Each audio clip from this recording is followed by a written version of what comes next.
The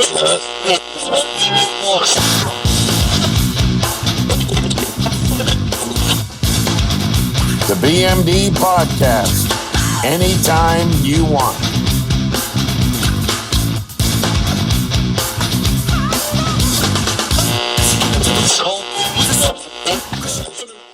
What?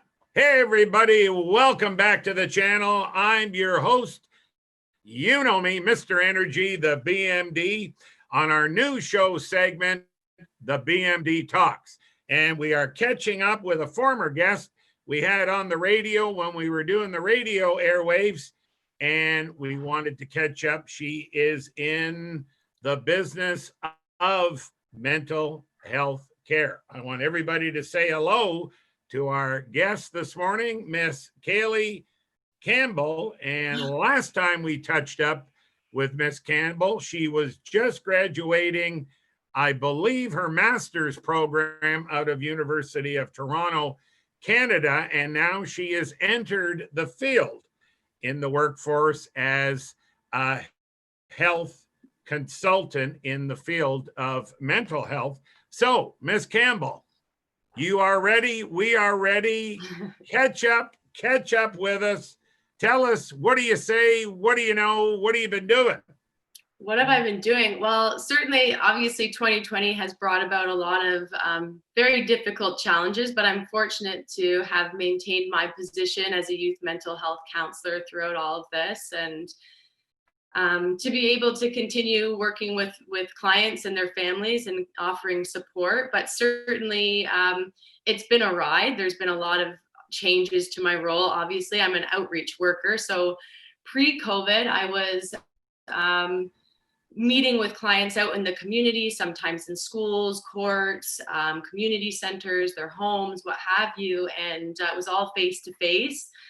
And then come March, everything got converted to online. So that was certainly an adjustment for me, because I'm not a very tech savvy person. So I never really envisioned myself solely offering virtual counseling, but I've adapted and I've gotten a little bit more used to it as time's gone on, and it has pros and cons, just like everything else.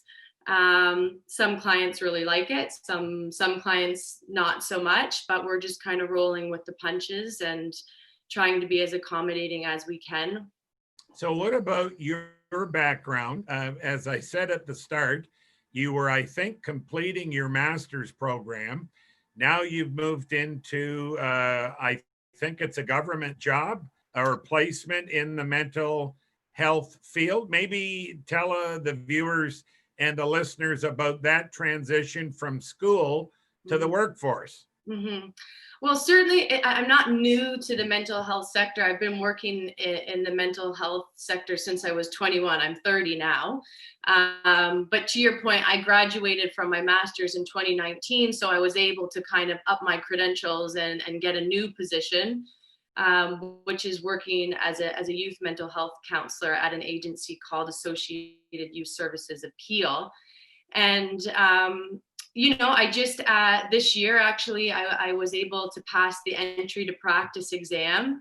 So that's one step closer into becoming a qualified registered psychotherapist. So just kind of like anything else, when you're specializing in something, you need a certain amount of hours in the field, direct client hours, you need a direct supervision hours and all of that. And the entry to practice exam is just one other requirement that we need.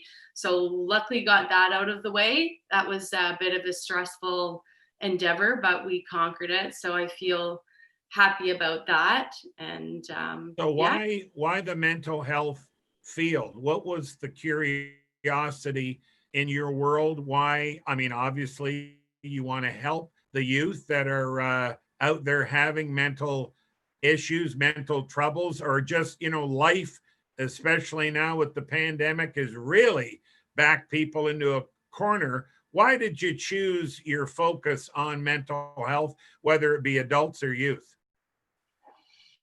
Well, as soon as I took my first mental health course in high school, I would say I knew immediately I was drawn to that field, and that was something I wanted to do, which I realize, now working with youth, how incredibly rare that is to know at such a young age what the heck you want to do.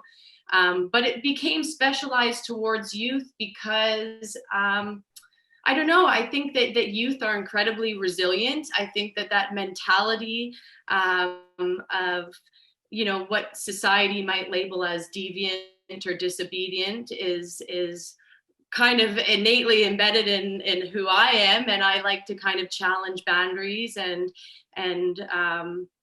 push for things. So I just wanted to be someone who could back them up in their corner and advocate for their needs and their wants and their rights and all of that. So that's, I guess, why I chose youth over adults. I do have some experience working with adults, but now I still do family work, so I'm still working with adults, but the primary focus is youth. And what about your career itself now as you're climbing up the ladder in your field?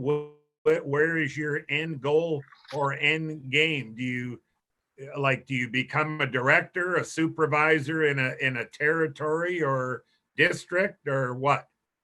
Yeah, I mean, that's an interesting topic, career moves for me. I think I'm definitely someone who kind of thrives off having smaller measurable goals, if that makes sense. So more short-term goals than long-term goals. And I think I usually have one or two kind of projects in reach that I'm working towards. And I think the reason why I do that is because, one, it's more gratifying, you get there quicker, and also it allows you to kind of grow and change your mind as new things surface. So for me right now, the career moves is really, one, becoming a fully qualified registered psychotherapist, and two, the last 2 years, I have really acquired a specialized interest in wanting to learn and become more actively involved in social and racial justice. So that's been relatively life-changing, both professionally and personally. And for me, I think that it's very difficult to have a conversation around mental health without talking about things like social and racial justice, because those things are often very interconnected. And so that's why I feel, a heightened responsibility being in the field to get involved in those things. And some of the ways I've been able to do that is by, joining our agency's anti-oppressive, anti-racist committee or community partnership committee. And on my own time, doing my own research and reading, but also participating in online petitions and demonstrations and donating to grassroots organizations. So that's my focus right now in terms of career goals. Like I said, those are short-term, ongoing, but who knows what it has in store. Maybe I become, some head honcho of mental health. I don't know. We'll see. What about, we've often teased you in our past couple of interviews about being the voice of mental health. Are you on that speaking type platform? Not maybe today, but down the road, could you be the voice of mental health? You know what? Possibly. I really like, as I mentioned before, that role of advocating, one of the reasons why I got involved with youth. And I think there's a lot to advocate for in the mental health sector. I mean, recognition just being one, and of course, breaking down stigma and barriers and all of that. So, yeah, I think that's a definite possibility. I do like being part of these platforms and circulating important conversations and information. So I wouldn't take that off the table, certainly. How about you break down what a psychotherapist is for the listeners and viewers? I myself, I've heard the term psychologist.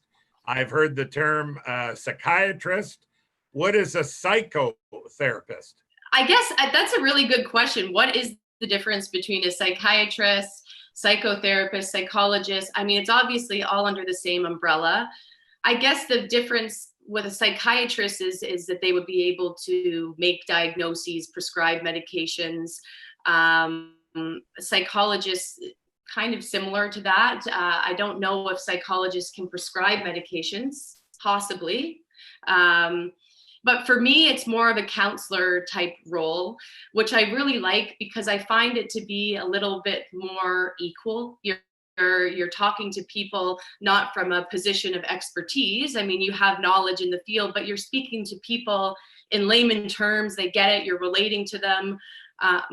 There's a lot more, I think, cheering on and case management and connecting to services and wraparound services and support. So there are similarities between all of them. I guess the primary difference is what is your schooling? Are you a doctor, or are you a master's student, or what's under your belt? Because that's primarily going to say, if you're a doctor, you're probably a psychiatrist or a psychologist.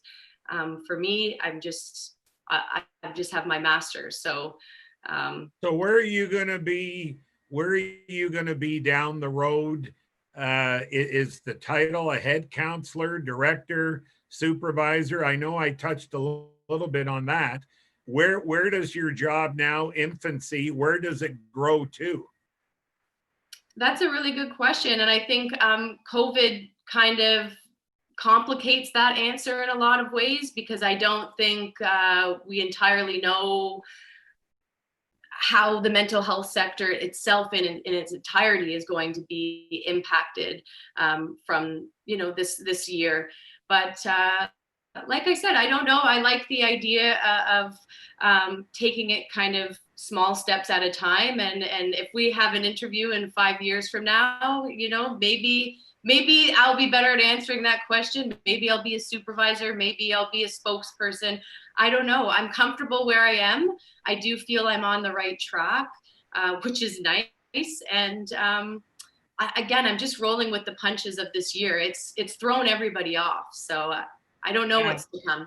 You segued into throwing everybody off this year being kind of broadsided with the COVID-19 pandemic. How does it affect, you touched a little bit at the start of the interview, but how does it affect your world in a daily basis, reconnecting with clients, young or old, issues, the quarantine right now in Toronto, Canada, GTA, province of Ontario, Canada, is fully shut down.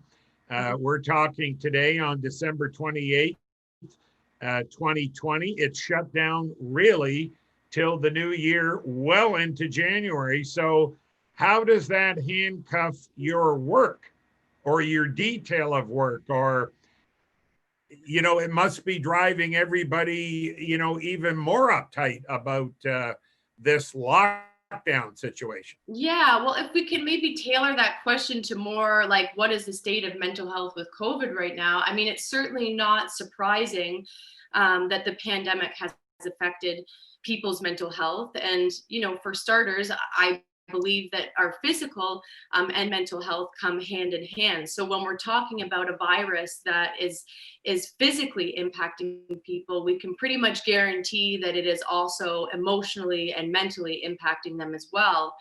And what I think is interesting is our government's arguable dedication to mediating the physical symptoms and economical distress, while still kind of continuing to negate the emotional and mental symptoms that follow those physical and economical changes. So sometimes I feel like the conversation around COVID becomes about our physical health over mental health, when really we need to be looking at those things as two of the same.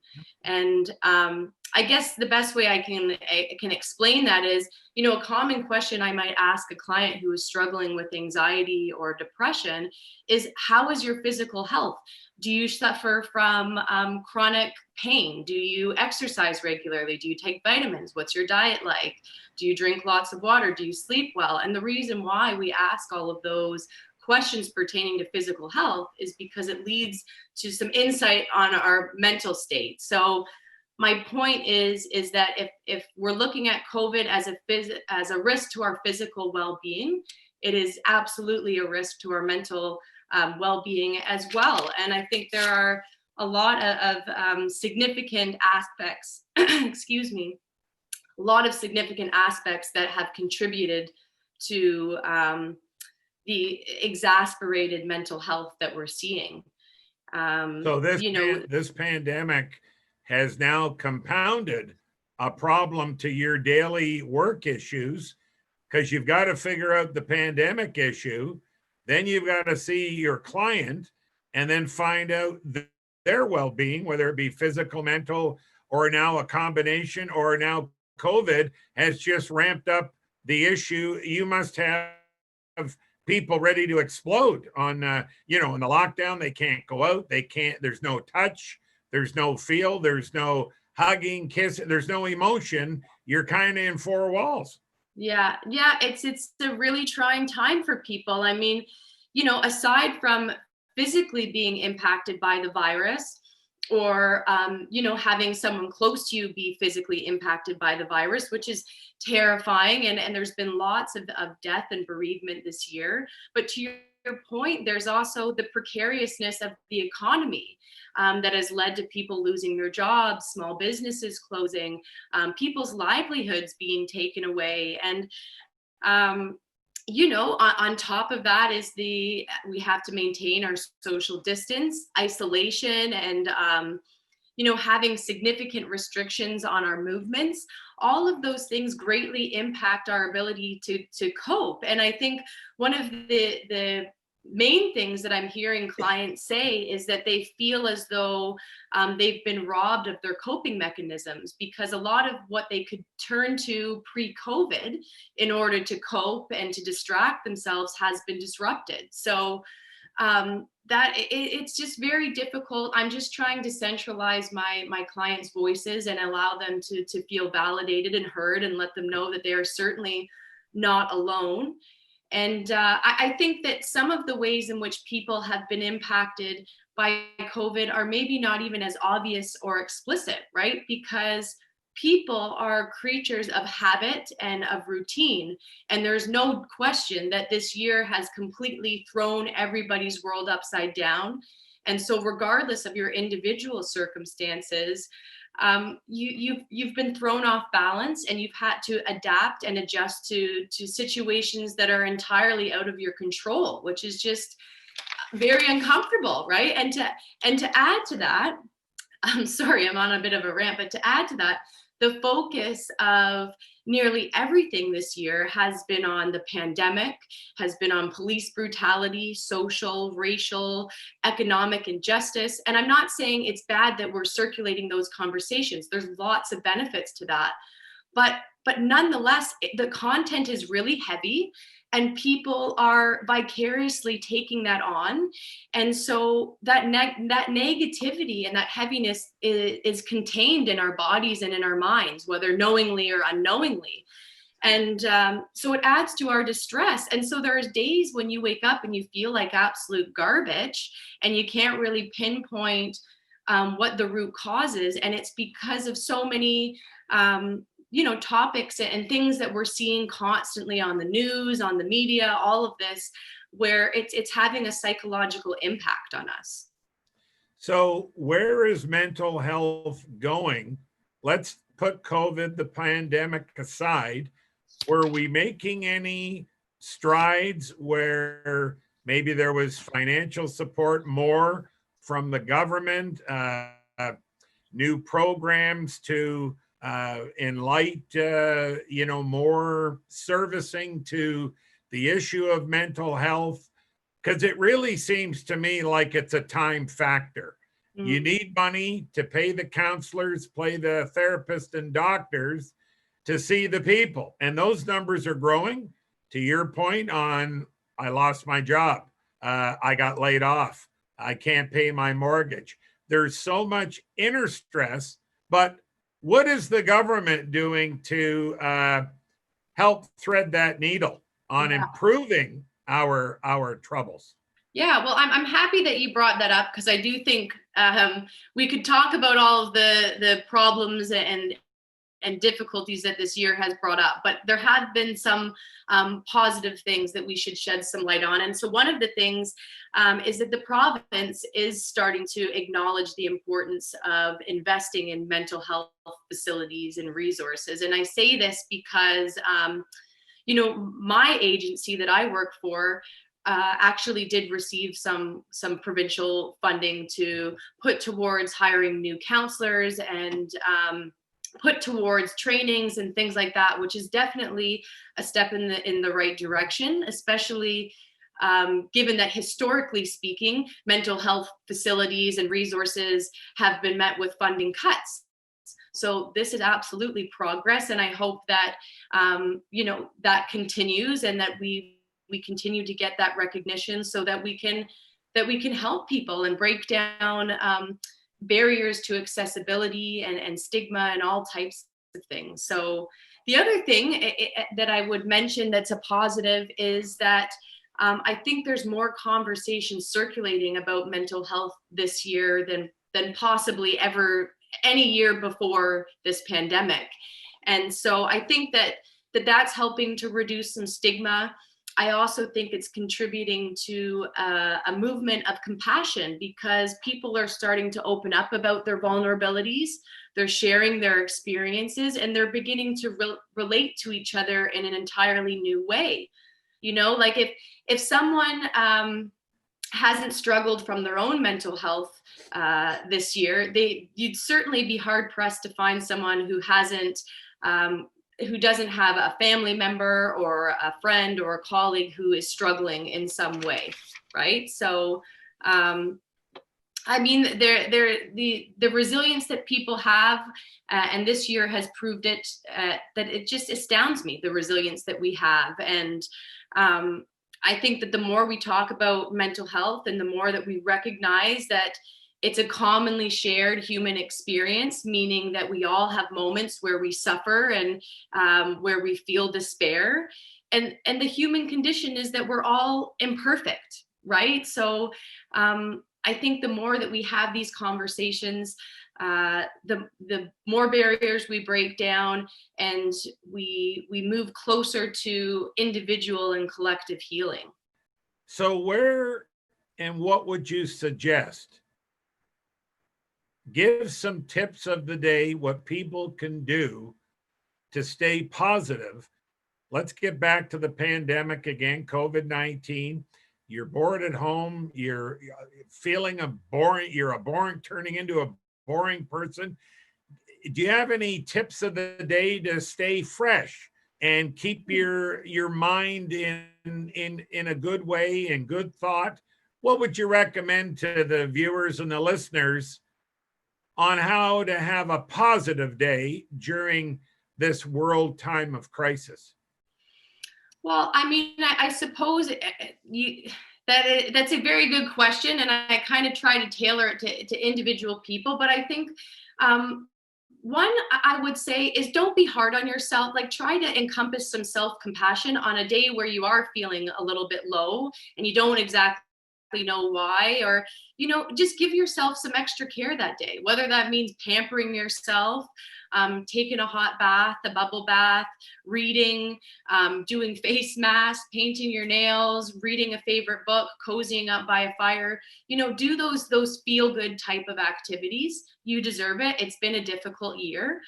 The other thing is try to excite new hobbies. Like if you don't know exactly what to do, I mean, you can see behind me here, I've got this new knitted thing that I'm trying, and I've never tried it before, but I'm just trying to get creative and do and try new things, whether that means researching new things or physically finding a new hobby of interest. The internet is a great place to kind of source that out. And the other thing is if you do feel like you need help, then please seek it. I mean, I'll disclose, I sought therapy this year for myself, and I'm absolutely loving it. And I think that it's an incredibly empowering experience. It's very validating. It's a safe space just solely for me. And I wish I had have engaged in it a long time ago. So don't be fooled into thinking that because we as mental health professionals are anything beyond human. Like we go through ups and downs just the same as everybody else. And sometimes people need to seek outside support, and that's totally okay. And I think that it leads to a lot of self-reflection and personal growth. And so that's one way as well. There's support groups if you prefer to kind of go through this with other people and meet other people that might be also struggling, which is a very validating experience. Intimidating, but you get used to that. You push through that distolerance. So those are some things that I would say. I don't think any of those are real profound, but nonetheless, I think they're helpful. How do you stay fresh and on your game, say between interviews? I don't mean with me, but between clients. Obviously, client number one has issues, you deal with that. Client number two maybe have different issues. Client number three maybe has different issues. How do you stay fresh and on your game? Self-care, one, is definitely a big thing, and that tends to fluctuate. Sometimes you get a little bit off balance, but also I do my own research, and I do a lot of deep breathing exercises between client sessions. And also, I have an incredible team of colleagues who are always very supportive and willing to help. So if I'm stuck with a client and I don't really know which direction to go or what to suggest for them, I feel very comfortable and confident reaching out to my colleagues to say, hey, can you throw me some ideas here? I feel a little bit stuck. So that is helpful as well. So you've gone from the teenage high school girl, graduating out of university, and now entering the first few years of your new career. Back when you had the dream and the thought, this is something I would like to pursue and get into. We're going to ask you today, do you feel you made the right decision? Absolutely. Absolutely. Tell us why. Well, you know what? I was a wild child for sure. I definitely had an authority issue, and you know, I beat to my own drum, as my mom likes to say. And you know, I think it was a journey. It was an experience. I always loved mental health. Like I said, I gravitated to it in high school. I think the first time I really learned about anything was in grade 11. And I just knew, I'm like, this makes sense to me. This is about people helping people. And that's was so beautiful and enticing to me. And I have no regrets. You know, certainly I think that I have a lot of suggestions for the field of or the educational institutions that I would maybe wish had done things a little bit differently, by including a little bit more social justice type courses to get us prepared for the field and what we would be dealing with, talking about colonization and all of those things that play a significant role in our world today. But no, I have no regrets. I'm very happy with where I am. And like I say, I just do little goals at a time and we go from there. So we've got about a minute to go in the show. I want you to, if you're allowed to, people want to maybe carry on and take this a step farther and need your services of care in the mental health world. Can you tell us how somebody can connect with you? Well, for me, it would be a little bit different because you'd be going through the agency, you'd be going through an assessment through our intake at Associated Youth Services Appeal. So you can go ahead and Google that online. But in terms of people seeking, you know, their own mental health support, you know, whatever age you are, I'm predominantly 16 to 18 years of age. But, you know, tele CBT, so tell CBT is something you can look up. It's virtual counseling. It does take benefits. And the other thing is PRS Toronto, which you can Google, and it will have a list of psychotherapists on there that you can get connected with. And they each have a blurb. They tell you about themselves, what their specialties are, their expertise, their orientation, all of that. PRS stands for Psychotherapy Referral Source. Or service. And that's where I found my counselor. And I think it's a great reference for people who are trying to seek some extra support. Well, this has been wonderful. Another little touch up. Watching you grow has been exciting. You seem well fitted and rooted in this world of mental health. Folks, you've been listening to the BMD Talks. This is an interview we have had with young blood out there, of course, Miss Cale Campbell, who is in the mental health service industry. We've been following her career over the past few years. Great to have you on the show. And don't forget, if you're happy, tell a friend. Have a great day, and we will catch up again. Take care. Thank you.